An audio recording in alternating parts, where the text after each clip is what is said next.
Hello everyone, this is Madhuri. Welcome to mission Padhai. कैसे हैं आप लोग? आई होप सब लोग अच्छे होंगे और एग्ज़ाम की प्रिपरेशन कर रहे होंगे। बोर्ड एग्ज़ाम्स हैं सबके पास और सबको इन शॉर्ट में चीज़ें चाहिए होती हैं। तो आज मैं आप लोगों के सामने जो टॉपिक लेकर आई हूँ वो है नॉन कोऑपरेशन मूवमेंट। ये क्या था? क्लास 10th चैप्टर 3 जो है नेशनलिज्म इन इंडिया, उसका ये एक पार्ट है और बहुत इंपॉर्टेंट पार्ट है। आपके एग्जाम में हमेशा पूछा जाता है नॉन कोऑपरेशन मूवमेंट के बारे में। तो इसको आपको पहले समझना है कि ये है क्या, स्टार्ट कहाँ से हुआ, कैसे चीज़ें आगे बढ़ी।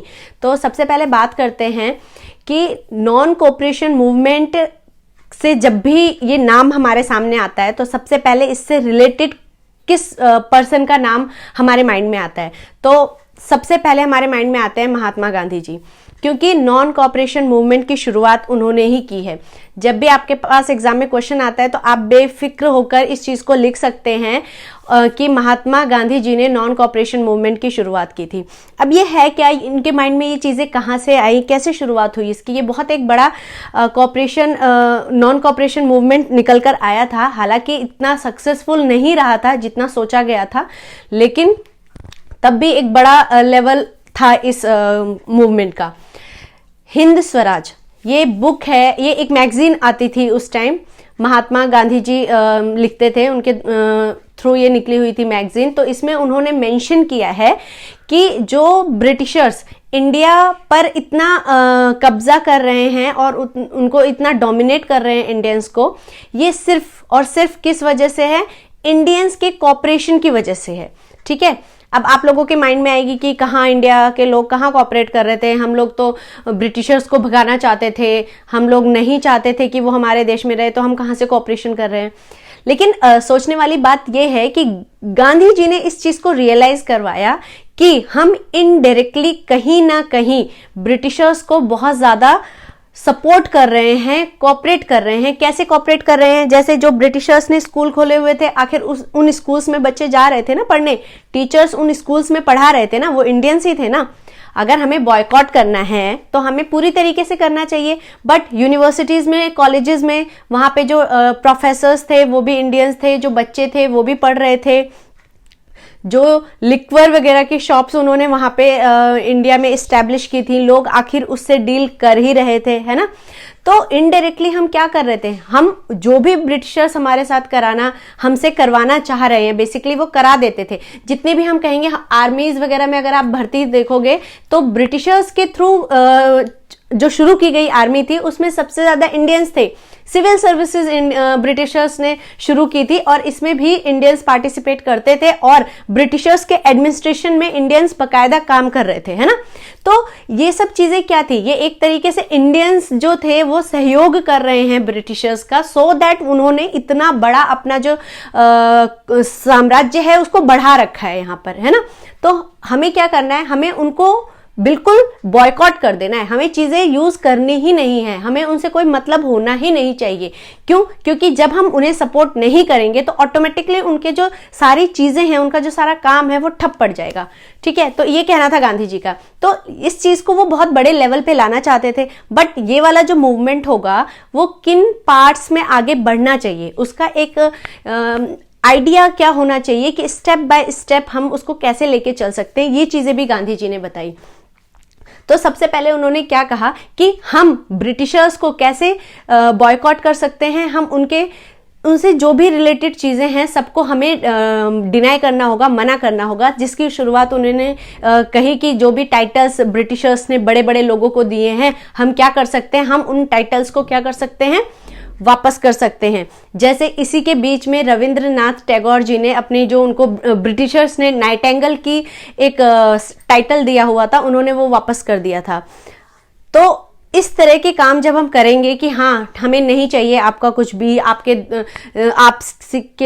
द्वारा दी गई जॉब्स नहीं चाहिए, आपके दिए हुए टाइटल्स नहीं चाहिए, हमें कोई प्रेस्टिजियस चीज नहीं चाहिए आपसे, तो ये सब चीजें क्या होंगी? इससे उन लोगों को, ब्रिटिशर्स को ऑब्वियसली फर्क पड़ेगा। ठीक है, तो ये मैं पीपीटी में आप देख सकते हो, इसमें सारी चीजें दी है कि सिविल सर्विसेज में वो बॉयकॉट कर रहे थे, आर्मी, पुलिस, कोर्ट, जिन सब जगहों पर इंडियंस थे उनके द्वारा ये एडमिनिस्ट्रेशन सिस्टम में, उन सबको हमें क्या करना है, इंडियंस को बॉयकॉट करना है। हमें बिल्कुल भी यूज नहीं करना है उनके टाइटल्स को, उनकी चीजों को, उनके यूनिवर्सिटीज, स्कूल, सबको।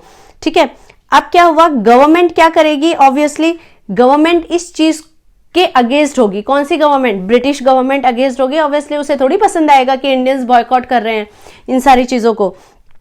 महात्मा गांधी ने 1920 में किसके साथ मिलकर, शौकत अली के साथ मिलकर इस नॉन कॉपरेशन आइडिया को, इस नॉन कॉपरेशन मूवमेंट को मोस्टली सब जगह फैलाने की कोशिश की।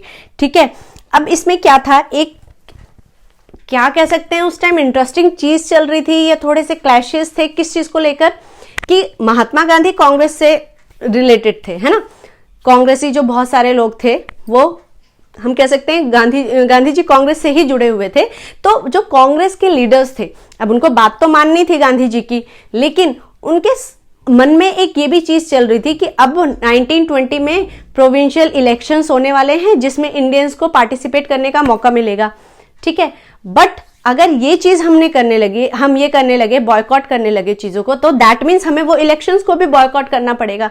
तो ये एक तरीके से कुछ ऐसे लीडर्स थे कांग्रेस में जो नहीं चाहते थे गांधी जी की इस मूवमेंट में पार्टिसिपेट करना, बिकॉज उनको लगता था बॉयकॉट करना, ब्रिटिशर्स को बॉयकॉट करने का मतलब है हमें आने वाले प्रोविंशियल इलेक्शंस में पार्टिसिपेट करने का मौका नहीं मिलेगा। तो इस तरह के कुछ क्लैशेस थे, जिसके चलते जो कांग्रेस के लीडर्स थे जो इस चीज के फेवर में थे, नॉन कॉपरेशन मूवमेंट के फेवर में थे, और जो इसके फेवर में नहीं थे, इन सबके बीच में कोई इस तरह की चीजों को लेके मीटिंग नहीं हुई। बस मतलब वो होता है ना, एक कोल्ड वॉर टाइप का रहता है, अंदर ही अंदर सोचते रहते हैं चीजों को, वो खुल के उसको खुल के उसको बोल नहीं पाते हैं। ठीक है ना, तो ये एक डिफरेंशिएशन लेकर आ गया था ये जो नॉन कॉपरेशन मूवमेंट है। बट इन सबके बावजूद 1920 नागपुर सेशन में गांधी जी ने इस नॉन कॉपरेशन मूवमेंट को बड़े लेवल पे उन्होंने सबके सामने रिप्रेजेंट किया, और इंडियंस ने भी उनका साथ दिया। उन्होंने ब्रिटिशर्स के जो भी गुड्स थे और जो भी कपड़े थे, टेक्सटाइल्स थी, उनको बॉयकॉट करना शुरू किया, और उन्होंने अपना स्वदेशी अपनाओ ये वाली जो चीज है ये करनी उन्होंने ना। तो ये एक नॉन कॉपरेशन मूवमेंट की हम कह सकते हैं सिर्फ शुरुआत थी। ठीक है, अब इसमें स्टेप बाय स्टेप कौन कौन सी चीजें चली, कहाँ कहाँ ये एक्सपेंड हुआ, कहाँ कहाँ ये फैलाव हुआ इसका पूरे इंडिया में, इस चीज के बारे में हम बात करेंगे नेक्स्ट वीडियो में। तो आपको इसमें अगर कोई डाउट है तो आप कमेंट सेक्शन में बता सकते हैं मुझे। बाकी वीडियो को फ्रेंड्स के साथ शेयर करिए, लाइक करिए, चैनल को सब्सक्राइब करिए, सो दैट जो भी चीजें आपको इस टॉपिक से रिलेटेड हैं वो आपको टाइम टू टाइम मिलती रहेंगी। ठीक है, तो नेक्स्ट वीडियो में मिलते हैं नए टॉपिक पर। Thank you.